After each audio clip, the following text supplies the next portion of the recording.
My life kind of breaks down into blocks of good and bad luck. And these periods of both good and bad luck always last around, I'd say, 3 months in length. It very rarely goes longer, very rarely goes shorter. And they never mix. I either have periods of immensely good luck or immensely bad luck. After September 11th, myself and 5 friends, we decided to leave Ireland and go backpacking, put everything into the back of a bag and travel for a year. And hopefully the world would have fixed itself by the time we got back to Ireland. For the first, I would say, maybe 8 weeks, we spent most of that in Asia. We went to Bangkok, we went to Thailand, Cambodia, Vietnam, Laos, Malaysia, down towards Indonesia. And then we moved down to Perth in Western Australia. The period in Asia was a period of my immense good luck. Everything that could go right went right. I was the only person in the group who didn't react badly to anti-malaria tablets. I didn't have any hellish nightmares. I didn't have oversensitive skin to get sunburnt. I didn't get any food poisoning. I didn't get any diarrhea. I didn't get the double whammy of food poisoning and diarrhea, which I witnessed others get, and that was pretty awful. I didn't even get stung once by a mosquito. It was kind of a freaky period. I remember being on the beach in Cambodia, and I seen a mosquito fly up to me, hover above my arm, and fly away. It's really quite something to see. It turned out later that a whole clove of garlic had fallen at the bottom of my backpack, and I forgot I had packed this because I was going to eat the garlic because apparently that keeps insects away. But I forgot about it, and it putrefied, and it kind of permeated through my clothes, and without knowing, because I was traveling so much, I was basically stinking of garlic for the 3 months I was in Asia, and that kind of pretty much kept all the insects away. By the time we got to Perth, my luck, I was so arrogant and optimistic. I just knew we were going to land in Perth and we were going to get great jobs and we were going to save some money. And after about 3 months, we'd move on. We ended up with a fantastic apartment in a very upscale part of Perth called Claremont. We had two cheap apartments that we split between the 6 of us. Outside was a liquor store where we'd go in and we would ask for their cheapest, finest wine. So we'll have the worst of the best wine, and we get this bottle of wine and we drink it. And the next day we had made plans to go to an internet cafe, because this was 2002, and we were going to make lists and set up job interviews, lists of jobs that we were going to go look for.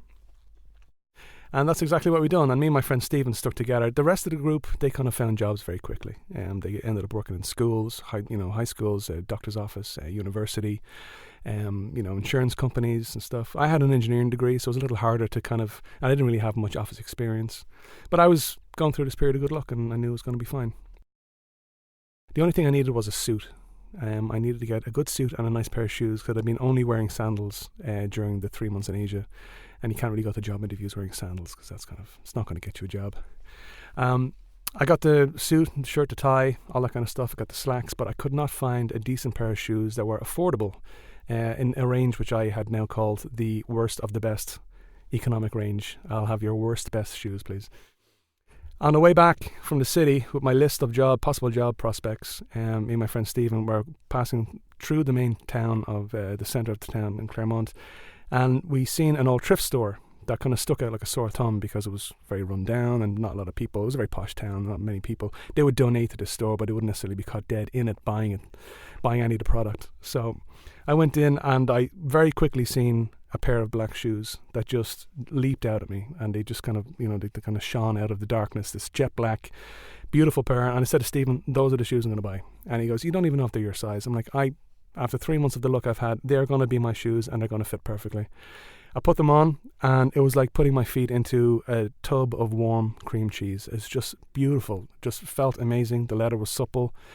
The person who owned these shoes, their arches had fallen the same as mine did. My heels dipped into the space where his heels were, and even the indentations on the toes matched up exactly with mine. I said, I'm a little bit arrogant, but these are going to be my shoes for life. I'm never going to not wear these shoes. My friend Stephen, like a lot of Irish people, very superstitious. There was a whole list of things which brought you bad luck.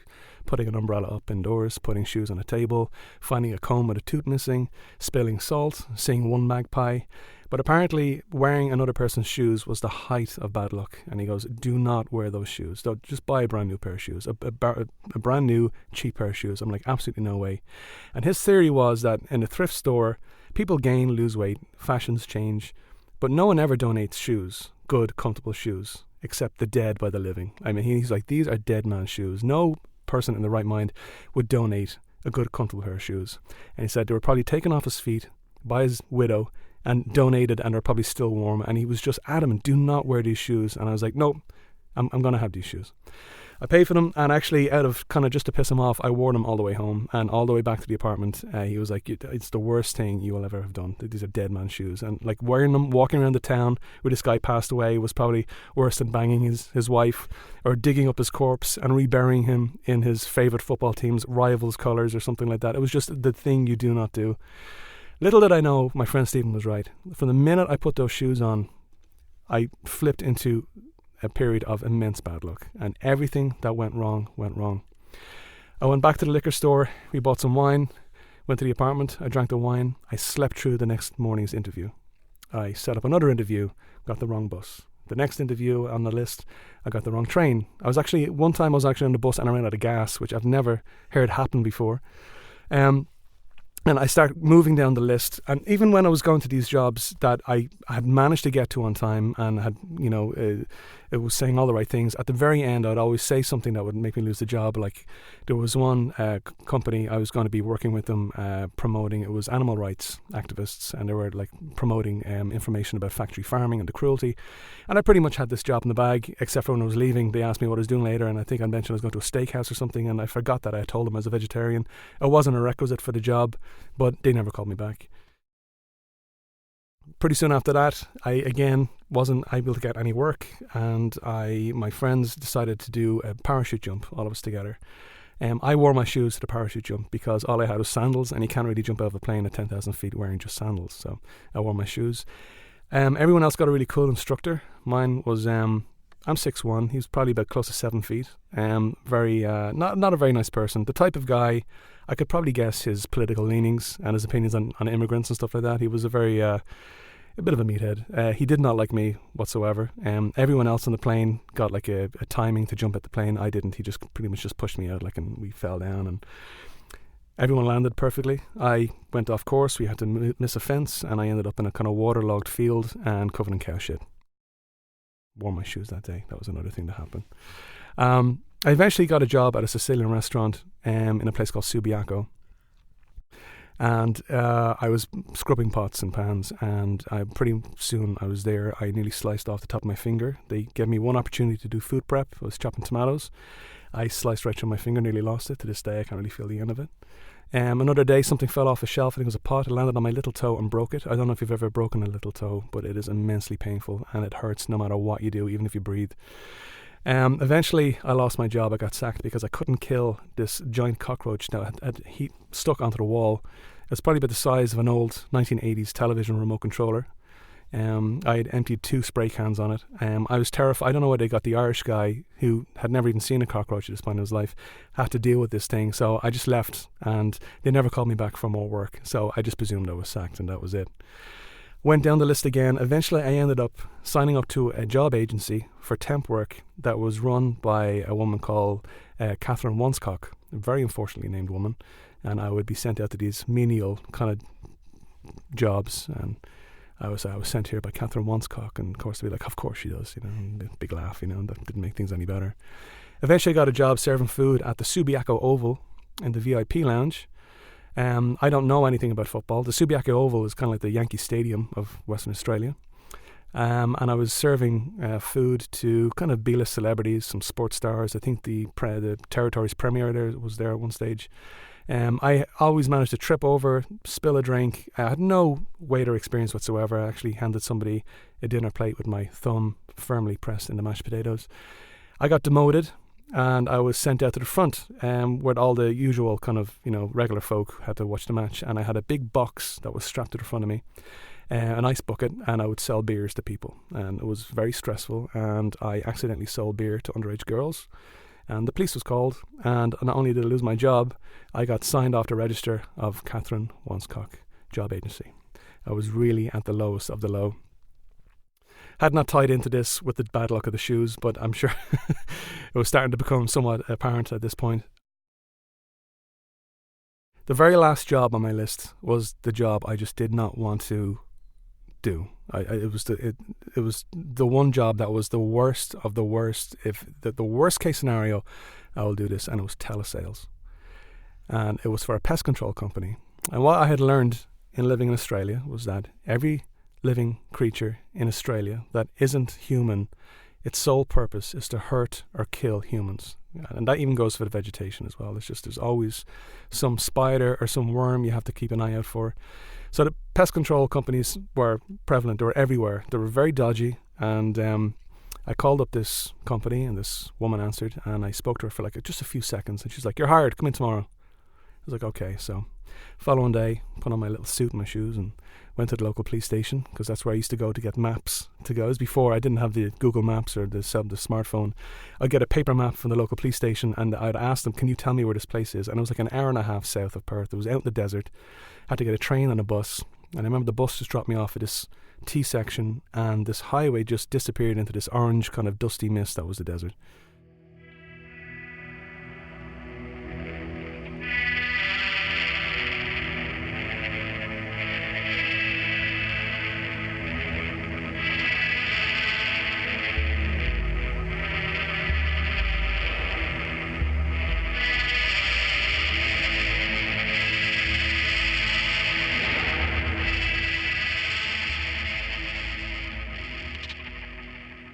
And all dotted either side of the highway were these outdoor pool companies and air conditioner companies, and they had those kind of, buntings, and it was very depressing, very empty. There was no human beings around whatsoever except for the occasional pickup truck that would fly by.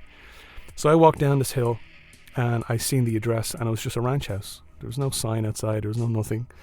And I walked around the back, and there was this kind of what looked like a middle-aged Amy Winehouse sitting on a bench, reading the Australian equivalent of People magazine, and she was smoking pot, and she had huge sunglasses on, she had dreadlocks, and she looked like the worst for wear. And she just hears me walk around, she looks over, and she is baked, completely high as a kite, and she goes, "Oh, Colin." I was like, "Yeah, that's me." And she goes, "Oh, come here, sit down, I want to talk to you." So I sit down, and she immediately starts explaining why she hired me, and she goes, "It's your accent, it's your Irish accent. Everyone loves an Irish accent." And the thing about me, when anyone mentions my accent, I never know what to say. It's not really a compliment, because I don't choose to speak like this, and it's just very uncomfortable. And she just went on about how all our best salespeople were Irish, and they brought in so many sales. I mean, people love listening to you talk, especially the old people. It reminds them of the back home and stuff like that. And I said, "You're going to be great. You're going to be awesome. They're going to love you. Everyone loves an Irish accent, and you're going to be great here." She brings me inside, and it's kind of just all these makeshift desks and partitions, and everyone is smoking pot. Everyone. I don't smoke pot. I don't have a problem with it. I'm Irish, obviously. I drink beer. I like to get a bit rambunctious. I like to have fun. I like a beer buzz. I've tried pot a few times. It didn't really do it for me, I'm not judging these people, but they were smoking it constantly.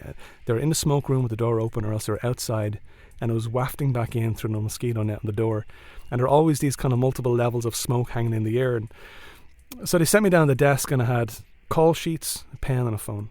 And what I had to do was just go down through every number and just call and ask for the man of the house. And the reason why, it sounds very misogynistic, but the reason was that it was to do more with fragile male ego. You would call somebody, and mostly it was during the day, so it was mostly retired people. What our job was to tell them was that there was a house on their street. We had to lie. There was a house on their street infested with whitehead ants, termites. And we have one of our guys there, and he's dealing with it. Do you want him to walk down to your house and check your house? And of course, if they said yes, one of the guys hop into the pickup truck, head to the address, stone out of his head, and he would magically find infestations of something and would sell the product. Of course, he was high. He probably found dragons and God knows what else as well.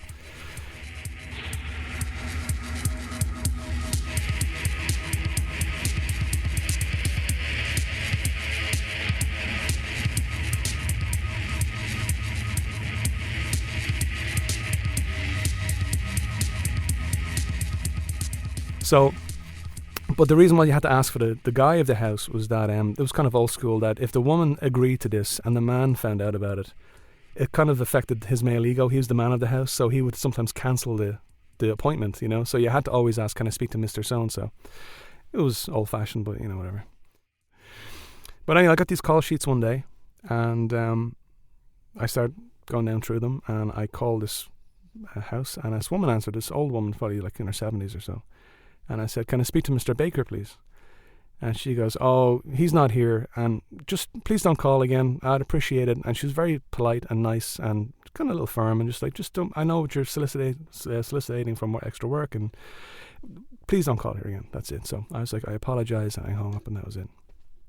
And at the end of the day, I went through the rest of my calls, and at the end of the day, I handed the call sheets back, and they went in, they put it in the system, and that was that. A few days later, get my new call sheets. I'm going down through the list, and I call this number, which kind of sounds familiar. And I call this woman again, and she answers. And I didn't realize at the time. I says, hello, can I speak to Mr. Baker? And as I said his name, I was like, oh shit, that's the guy. So she was like, oh, it's you again. And I was like, oh, sorry about that. And he goes, listen, you cannot keep calling here looking for my husband, okay? He's not here. I don't appreciate it. What you're doing is technically illegal in Western Australia. I know you're obviously an immigrant and you're working here. You're probably a backpacker or something. Do not call this number again. Thank you. I was like, I apologize. I'm very sorry. Put the phone down. I was a little bit rattled. I don't like when people, in their 70s get angry at you. It's a little unnerving. Went through the rest of the day making my calls, and I handed back the call sheets. A couple of days later, I'm in the office and I'm making these phone calls, and I call this number and I'm like 9877778. And I was like, that sounds familiar, The woman answers. I was like, can I speak to Mr. Baker, please? She goes, you again. And she just loses it. And he goes, you fucking Irish cunt. How dare you call here? And she loses it. And she goes, my husband's not here, and you're not going to speak to my husband because my husband's fucking dead. I think my call was probably the straw that broke the camel's back. I think she was probably handling it pretty well until she got the call from me for the third time asking for her dead husband. And she's just calling me every name under the sun. And I should go back to Ireland. And what the fuck am I doing in Australia? The shitty job, calling us up. And, it's kind of clearly a scam, And I just freeze. And I have the phone to my head. And I don't know what's going on. But my brain done this very strange thing where one part of it start replaying the conversation I had with Amy, the girl, the very first day, and she's like, everyone loves an Irish accent. You're going to do so well with that Irish accent. You're everybody so much stuff, blah, blah, blah. All our best salespeople, they were all Irish. They all done the best. They all achieved the best. Then the other part of my brain is me standing in the thrift store with my friend Stephen. Do not wear these shoes. And he's saying, they're dead man's shoes, and if you put those things on, you will never have anything but bad luck.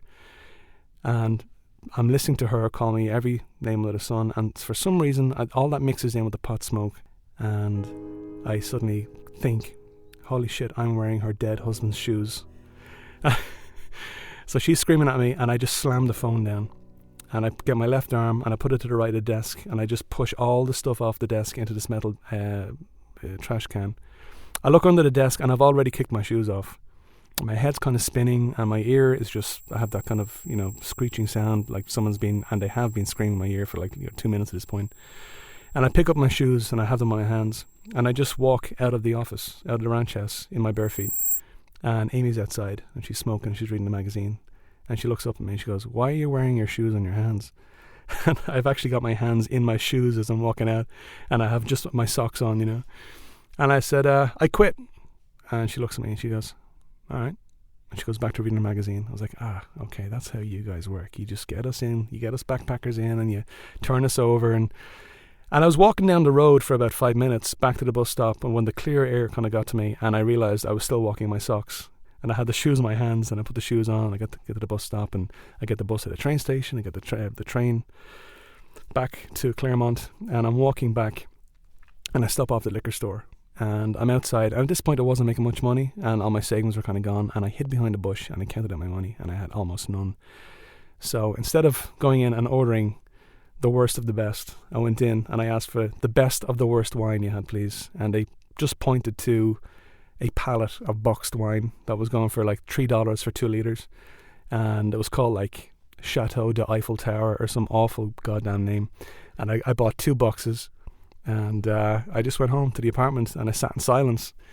And it was this weird, eerie silence of being inside a building when its insides are outside being productive people, It was completely empty building, and I'm just sitting there with my boxed wine, and I'm drinking it, and I have my shoes on the table. And that's also a thing that brings you bad luck. I don't know if that's an Irish thing or if it's universal, but I remember my mother used to tell me, don't ever put your shoes on the table, it's really bad luck. I'm not a spiritual or religious or any of that kind of thing. I don't believe in destiny or fate. I believe in logic and science.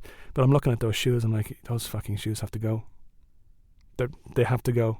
I'm done with these shoes. So I put my sandals back on, still have my suit and a pair of sandals, and I walk back into town, and I walk to the thrift store, and I walk up to the donation bin, and I throw them in like grenades. It was probably the most enthusiastic donation that thrift store had ever received, ever. And I walk back to the apartment, and by the time I get back to the apartment, the rest of them have kind of come back from work, and I told them what happened, and some thought it was funny, some thought it was horrendously tragic, and I just had this constant red face. I was just embarrassed, and I couldn't believe my life had got to that point where I'd actually worked for a telesales company, and I'd gotten to the point where I was ringing up a dead woman's husband, like, you know. And so we all made a decision that we were going to move on, because it wasn't really working for anybody else. I think my bad luck had kind of spread like a disease and hit everybody. And with a space of a week, we bought tickets on the Indian Pacific Railroad, and we got the train from Perth to Melbourne. And when I arrived in Melbourne, my 3 months of bad luck kind of ran out, and I was into my next phase, which was absolute good luck. And everything that went right, went right. It was strange. We got this beautiful little apartment on Little Burke Street through a contact. I started running every night. I lost some weight. I stopped drinking for a while. I sold my fishing rod that I had bought in Perth and never caught a single fish with, and bought a second-hand guitar.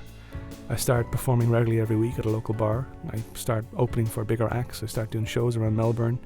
And I was happy. I was really, really happy. And I was just peaceful, and everything just went well. I even discovered sushi, which I never had before. I had a lot of Asian people living where we lived, and it was kind of like junk food to them, but it was like, I loved it. And it was very cheap, you know. It was like I was buying rolls for like $1 a piece, and it was in the best shape of my life, and I was happy. And I worked for an insurance company, and due to a clerical error, I'd gotten a corner office on the 10th floor, and I was filing private detective reports for workers' comp. So when people had injuries and they would file workers' comp, and the insurance company kind of suspected that they weren't really sick, they would hire private detectives, and they would read all these reports about ice cream vans that had blacked out windows, and, you know, people being followed to nightclubs, seeing breakdancing even though they had artificial or, you know, broken legs or twisted ankles or something like that. So every kind of report was like a little novella, and I used to love reading these things. And I had music, and my boss was really cool. They had Beer Friday, which at noon on a Friday you'd get free beer. Think about that the next time you try and make an insurance claim in Australia. They're all drunk after about 12 o'clock. It was just really wonderful, you know. And I remember one evening in my corner office, beautiful city, at sunset, the lights came on, and I remember thinking to myself, back in Perth, how unhappy I was and how everything went wrong. And I started thinking about the mathematical odds of calling the woman's dead husband wearing her dead husband's shoes. And I presumed that the odds would be astronomical. But considering how bad my luck was, it was not improbable.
That was Worse for Wear from Colin Dempsey. Colin is an Irish singer-songwriter, writer, and storyteller based in New York City, and he's a cheerful presence at every show he's in. Colin's also the singer and guitarist for the indie rock duo Super Small, and you can hear a lot of their music on this episode. Their debut album, Silent Moon, was recently released to positive reviews, and it's available everywhere. This has been Modern Stories Mix, episode 17. I'm your host, Julie Threlkeld. I always sort of wimp out on my own name. I'm working on that. I'm going to try that again. I'm your host, Julie Threlkeld.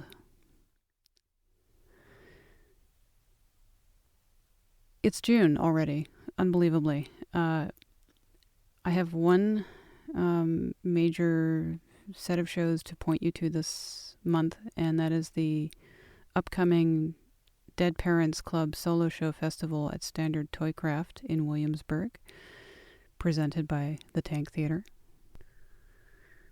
It's a festival of solo shows by people who have lost one or both parents, and it's about that experience. And there's actually a great variety of people and topics on the roster, and it will feature solo shows from, among other people, Mix alumni Lori Baird and Cami Climaco.